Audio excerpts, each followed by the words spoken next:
안녕하세요. 5월 21일에 나온 임상시험 논문을 보겠습니다. 아파티닙과 계피티닙을 병용요법으로 사용했습니다. 1차 치료제로 폐암에 사용한 결과입니다. 임상 3상이죠. 차이나라고 적혀있는 것을 보니 중국 임상입니다. 나이브라고 적혀있는 것을 통해 1차 치료제로 사용했다는 걸 알 수 있습니다. 치료를 처음 받는 사람들이라는 뜻이기 때문이죠. 물론 우리는 제목을 통해 이미 1차 치료제라는 걸 알 수 있었습니다. 그렇다면 병용으로 사용하는 계피티닙은 무슨 약일까요? 계피티닙은 이레사라는 이름으로 이미 시판되고 있는 약입니다. 브랜드 네임 이레사는 예전에 들어보신 분들이 꽤 있을 거라 생각이 드네요.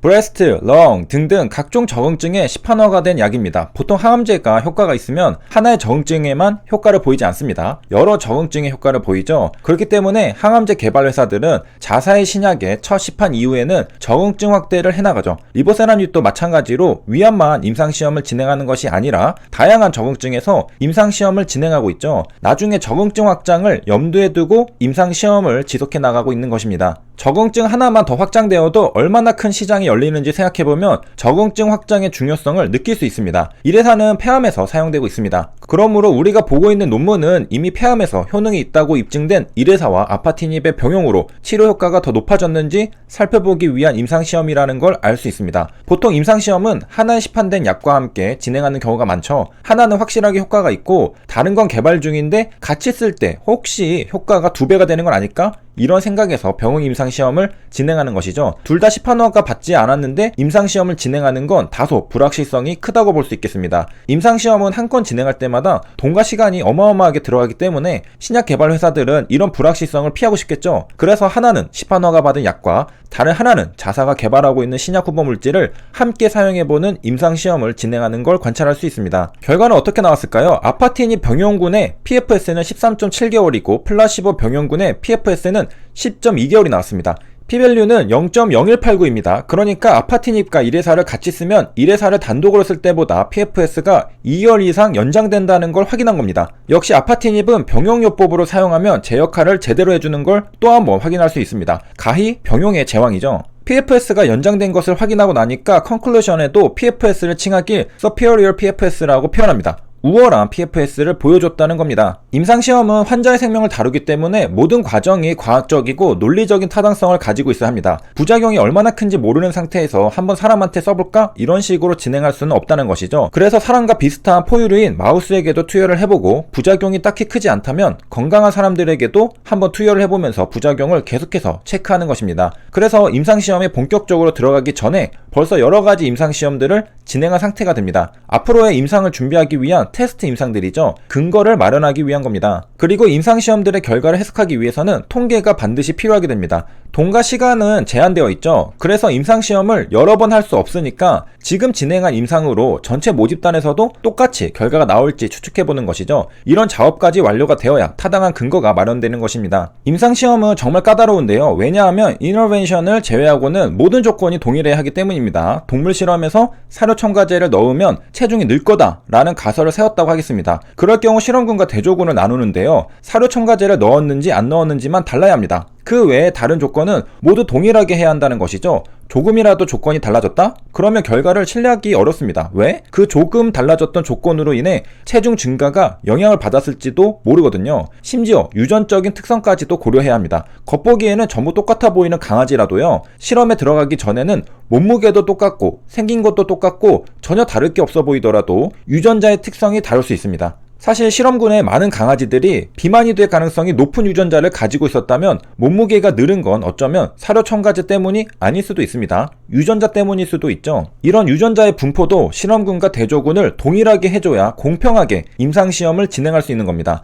다른 조건은 전부 똑같은데 사료 첨가제를 먹은 강아지만 몸무게가 늘었다면 그때서야 사료 첨가제가 강아지의 몸무게를 늘린다고 결론 내릴 수 있는 겁니다. 다른 비판에 모두 디펜스 할 수 있죠. 누군가 그거 혹시 유전자 때문에 차이가 발생한 거 아닌가요? 라고 질문하면 실험군과 대조군의 유전자 분포는 동일합니다. 답변하면 됩니다. 디펜스가 되죠. 비판한 사람은 할 말이 없게 됩니다. 이런 관점에서 볼 때 임상시험을 설계하는 것이 임상시험을 진행하는 건 못지않게 중요하다는 걸 알 수 있습니다. 임상시험을 실수 없이 깔끔하게 진행한다고 하더라도 하더라도 임상시험을 설계할 때부터 실수가 있다면 날카로운 비판에 디펜스하기 힘들어집니다. 그래서 임상시험을 디자인하는 연구자는 여러가지 경우의 수를 전부 따져볼 수 있어야죠. 혹시 다른 요인이 몸무게에 영향을 주지 않을까 하고 말이죠. 그런 것들을 실험군과 대조군 모두 똑같이 만들어줘야 아름다운 임상시험이 완성됩니다. 만약 결과에 영향을 미칠 것으로 생각되는 요인이 있다면 블록화 실험계, 블록 디자인을 사용해야 합니다. 블록 디자인은 무슨 말일까요? 블록화는 실험을 시간적으로, 공간적으로 분할하는 것을 말합니다. 같은 시간의 환자들은 다른 시간의 환자들보다 조금이라도 더 비슷한 환자들로 분포될 겁니다. 예를 들어 임상시험에 참가하는 환자들이 코로나 이전의 환자들과 코로나 이후의 환자들은 무언가 모르겠지만 차이가 있다고 생각할 수 있습니다. 코로나 이전에는 마스크를 안 쓰고 코로나 이후에는 마스크를 잘 쓰겠죠. 손도 잘 씻고요. 이런 것들이 임상시험을 진행할 때 세균 감염이라던가 다른 호흡기 감염을 더 잘 막아줄 겁니다. 이런 차이가 임상시험의 결과에 영향을 미칠 수 있겠죠. 심리적인 영향도 있을 테고요. 그리고 같은 공간의 환자들은 다른 공간의 환자들보다 조금이라도 더 비슷한 환자들로 분포될 겁니다. 나라별로 임상시험을 진행하고 나라마다 신약허가 신청하는 걸 생각해보면 됩니다. 인종마다 차이가 있을 겁니다. 구체적으로는 유전자의 차이와 식생활의 차이가 있을 겁니다. 유전자도 다를 뿐더러 우리는 쌀밥을 먹지만 서양은 고기를 먹죠. 그러다 보니 소화기관, 장의 길이도 다릅니다.